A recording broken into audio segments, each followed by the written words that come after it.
like to welcome you to the National Watch and Clock Museum in Columbia, Pennsylvania.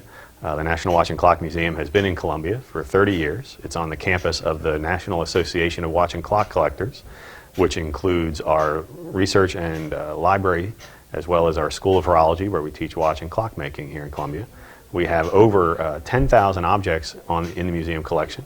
Only a small percentage of those are on exhibit, but it's a wonderful museum here in Columbia and Lancaster County, and I hope you enjoy it. I am Katie Knobb. I'm Director of Education here at the National Watch and Clock Museum, and I help design programs for our students that come through as well as the public. And today we're going to take you on a tour of some of the highlights in our museum collection. And behind me, we'll start here with our sundials. And our sundials are some of the oldest forms of timekeeping that we have in the museum.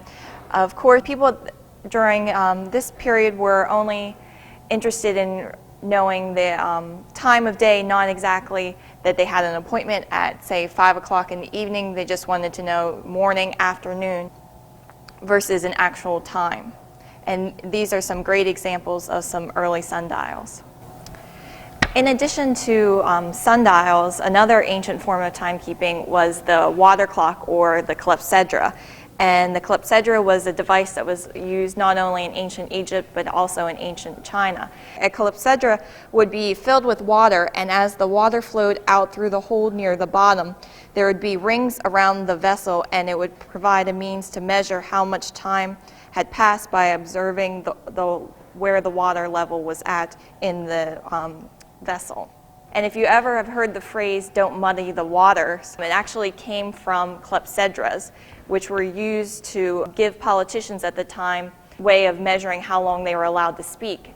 And if a politician wanted more time to speak, they would muddy the water by putting silt or something in it to slow down the flow of the water, so they would have more time to get their point across. So hence the phrase, "don't muddy the water." And this is actually a reproduction of an ancient Egyptian clepsydra from around 1400 BC, and you can see the hieroglyphics on the outside have pharaohs on them, and on the interior of the bowl there's holes punched down through it, and as the water would be poured into the vessel, it would pour out through those holes, and as the water level lowered, it would match up with the hieroglyphics on the outside of the vessel and would tell a certain amount of time had passed. Eventually, people developed mechanical methods of telling time, and it actually began in monasteries in the late 13th century, where monks needed to keep track of the time that they prayed during the day. So one monk would ring a bell in a tower to signal to all the other monks there that it was time for prayer, and eventually they developed a clock so that the monk who rung the bell would know what time to start the prayer. And so the first clocks were actually public clocks for everyone in the village or town to see, and they became more affordable to the masses later on. But the word clock actually comes from the word klocka, meaning bell, hence the monks who rung the early bells to signal a passage of time. And this is an example of an early chamber clock from the 1600s. Well, in order to have a mechanical timepiece, you need to have three basic components, and the first one is power. And in early clocks, this was achieved by a weight that would be pulled down by the force of gravity. So this illustrates that.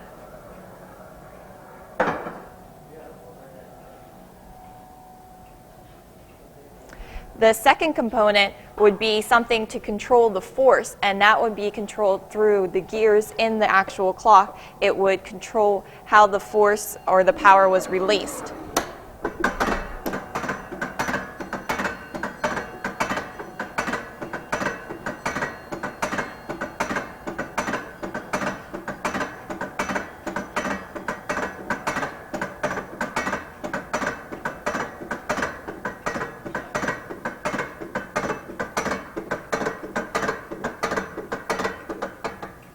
And then finally, you need something to regulate how the force is released, and this is done through the pendulum, which makes each oscillation the same.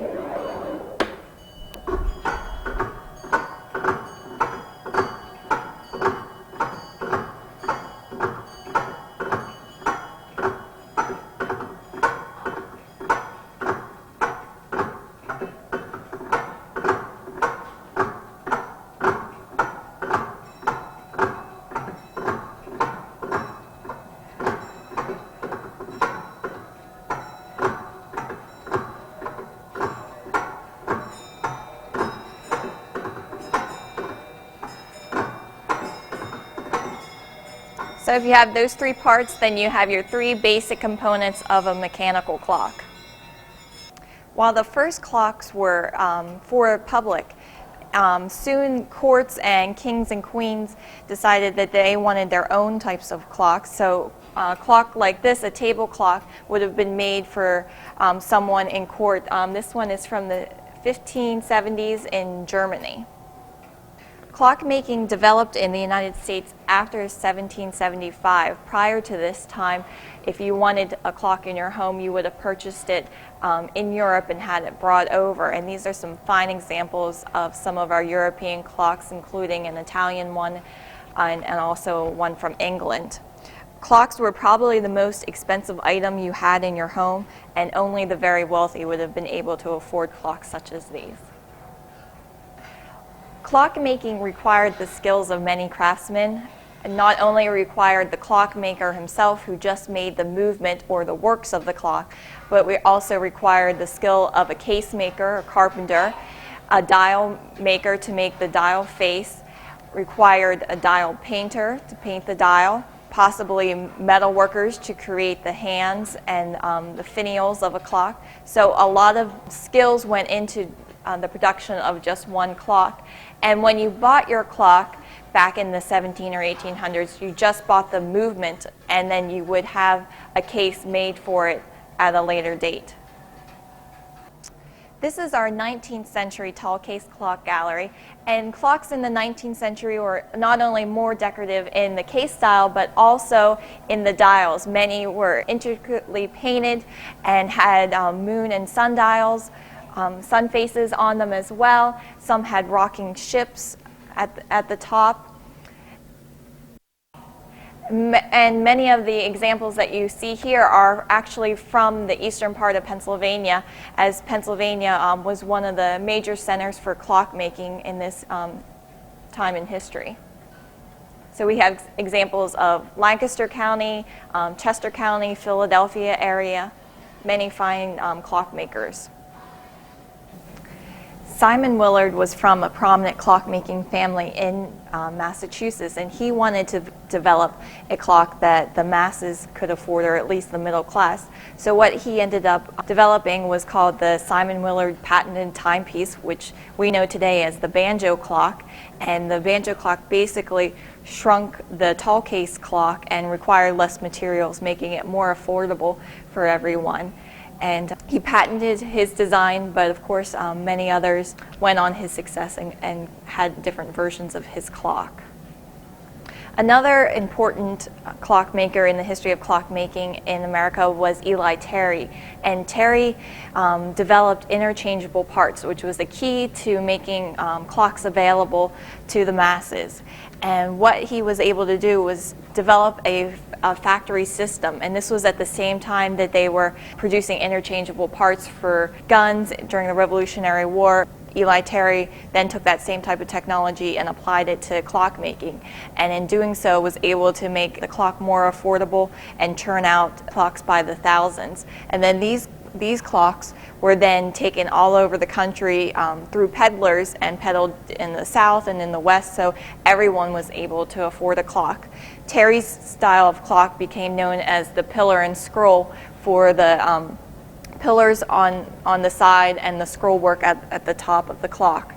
Another prominent feature of pillar and scroll clocks are the decorations of the clock, and this one is kind of worn, but you can see it's reverse painting on glass with gold gilding, and this type of craft was actually done by women.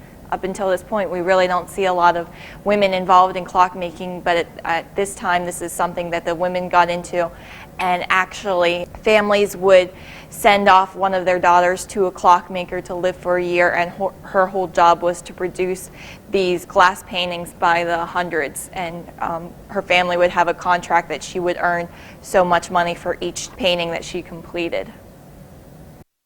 After Eli Terry and Simon Willard developed the first two recognizable American styles of clock, many people followed in their footsteps, and clockmaking at this time was such that everybody knew everybody else that was involved in the industry, so they took all of their secrets and saw what each other were doing and copied but made variations. And men like Joseph Ives, they developed different variations of the pillar and scroll. So we have the triple-decker clock. So we go from the triple-decker down to this Gothic style Salem bridge with the Gothic steeples on the top, matching what was going on architecturally in America at the time.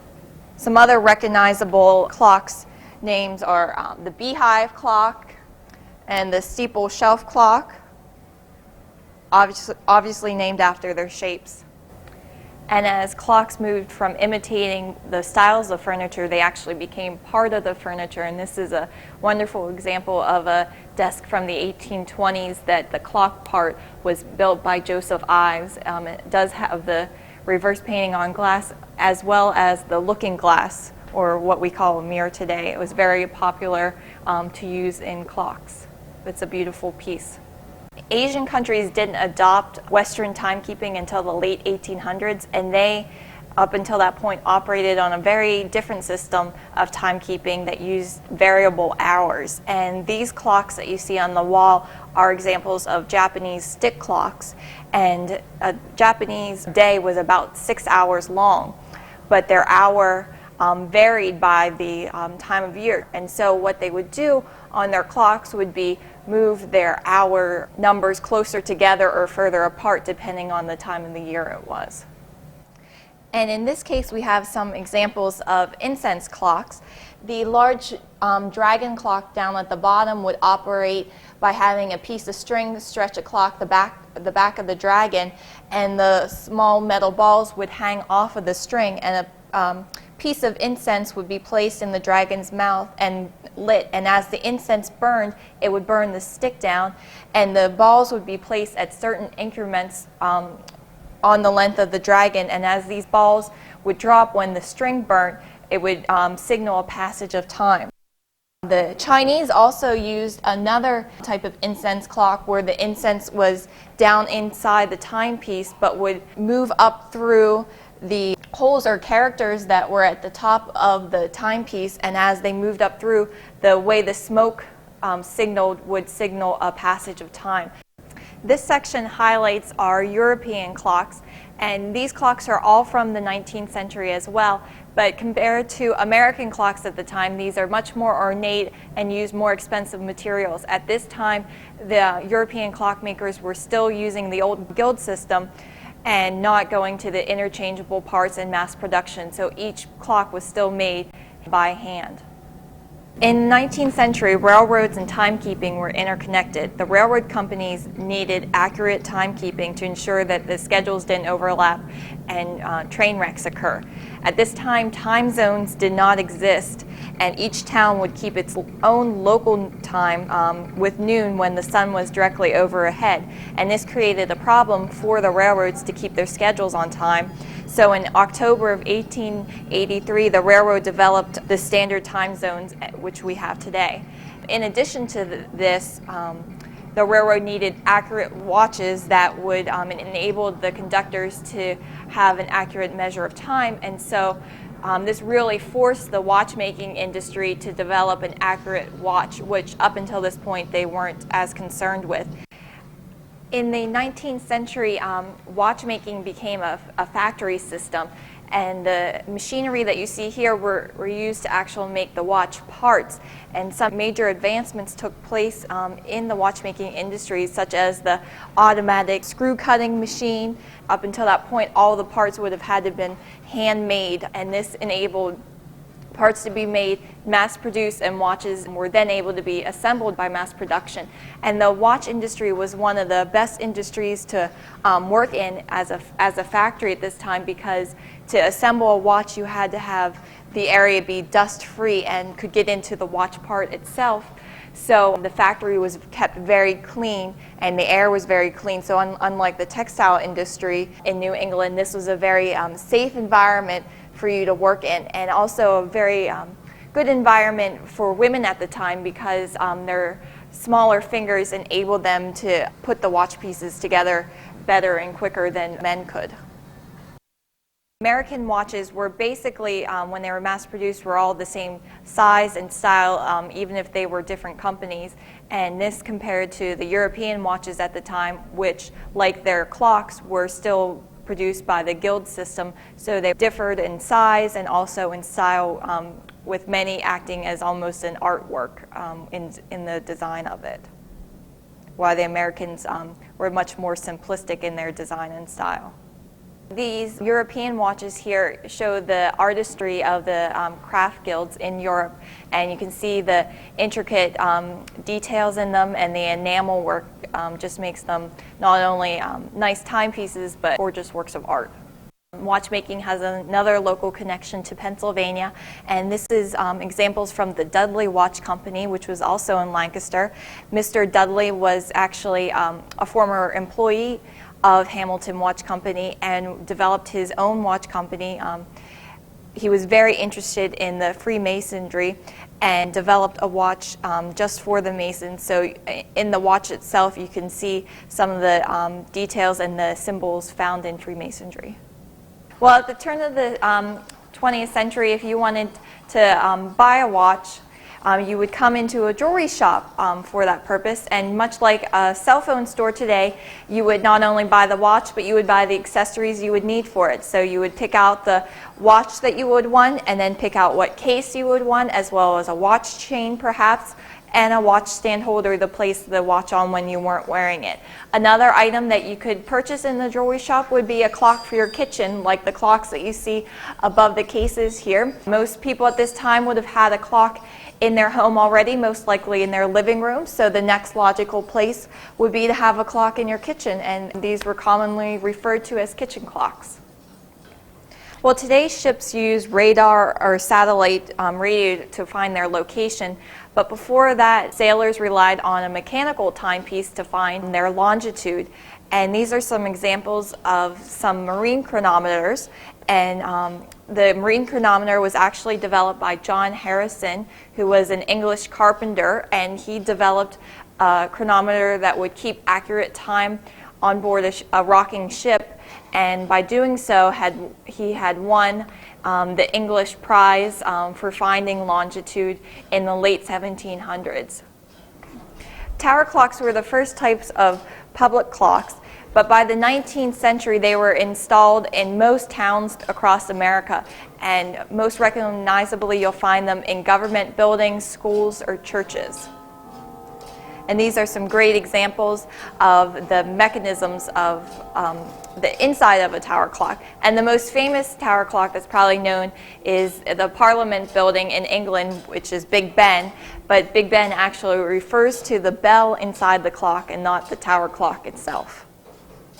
This is a monumental clock, and monumental clocks were popular in the 19th century. This clock in particular was made by Stephen Ingle of Hazleton, Pennsylvania, and he wanted to complete it in time for the centennial celebration in 1876. However, he was short by 1 year. It took him over 20 years to complete this clock. And after he completed it, he then sold it to Captain Reed and his wife, who toured it around the country. And you could go and see a clock like this at your county fair if you would pay 25 cents to see it. And this clock has 48 moving figures in all, and it does some pretty neat things. At a quarter till, or quarter after, youth comes out. At half past, we have middle age. And the man in representing middle age looks a lot like a picture that we have of Mr. Ingle. And then at 20 till, we have up on this tower, we will see Molly Pitcher from Carlisle, Pennsylvania, with the Revolutionary War soldiers marching behind her.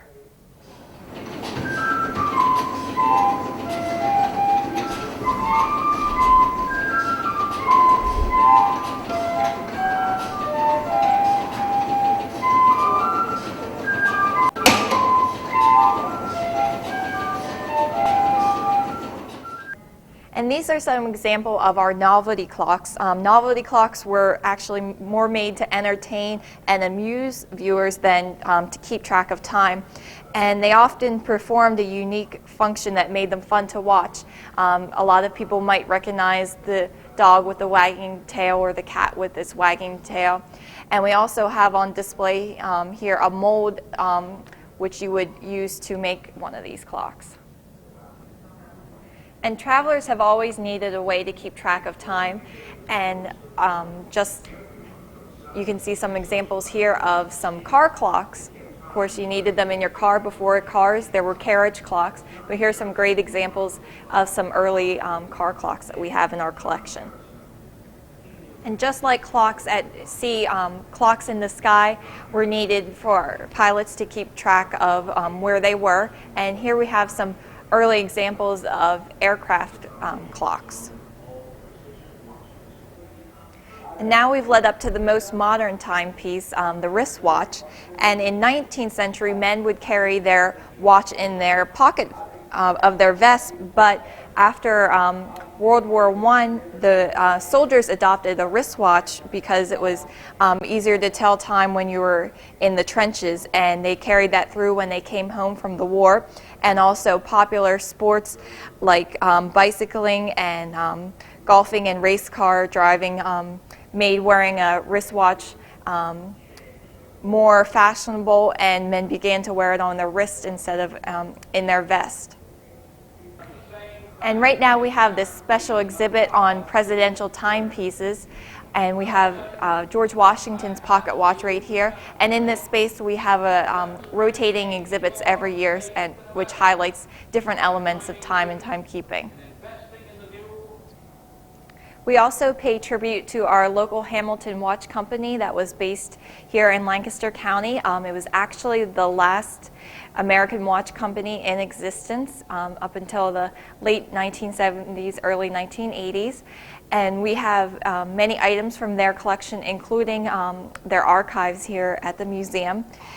In this display area, we have a display of Hamilton's achievements during World War I and World War II that helped the Army and the Navy to victory. We also have a interesting clock for that would tell you the time on Mars if you were interested, that the Hamilton Watch Company developed. And we also have some great examples of their wristwatch and pocket watch line, which were very popular in the late 1800s, and the wristwatches in the 1930s, 40s, and 50s. Well, we finished touring the museum, but we also have a library and research center here, and also a school that teaches watch and clock repair and restoration.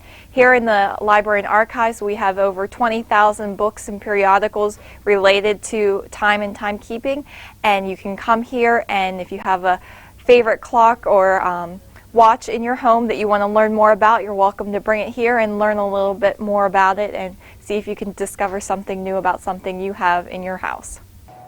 I'd like to thank you for taking the time to visit with us today, and I hope you'll take the opportunity to visit the National Watch and Clock Museum in person in the future, where you can see our permanent exhibits like the ones you've looked at today, as well as kind of fun temporary exhibits like the Whimsical clock exhibit that I'm standing in front of.